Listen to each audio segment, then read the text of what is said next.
અમદાવાદમાં એક નબીરાને રીલ્સ બનાવવી ભારે પડી છે। અમદાવાદથી આ સમાચાર મળી રહ્યા છે। અમદાવાદમાં નબીરાને રીલ્સ બનાવવી ભારે પડી ગયું છે। સોનું પહેરી અને સ્કોર્પિયો કાર સાથે નબીરાએ રીલ્સ બનાવી હતી। ત્યારે રીલ્સ જોઈને 4 યુવકે નબીરા પાસે વધુ પૈસા હોવાનું અનુમાન લગાવ્યું। 3 યુવકોએ લિફ્ટના બહાને નબીરાની કાર રોકી તેનું અપહરણ કર્યું। અપહરણ બાદ નબીરા યુવરાજસિંહને બેભાન કરવા ઇન્જેક્શન આપ્યું। નબીરાને બેભાન કરી શખ્સોએ ₹50,000ની લૂંટ ચલાવી।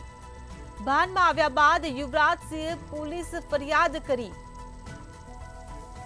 ત્યારે ફરિયાદને આધારે પોલીસે આ સમગ્ર ઘટનાનો ભેદ ઉકેલી કાઢ્યો।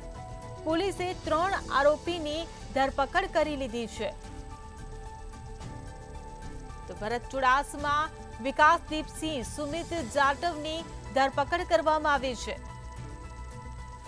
અમદાવાદથી આ સમાચાર, નબીરાને રીલ્સ બનાવવી ભારે પડી।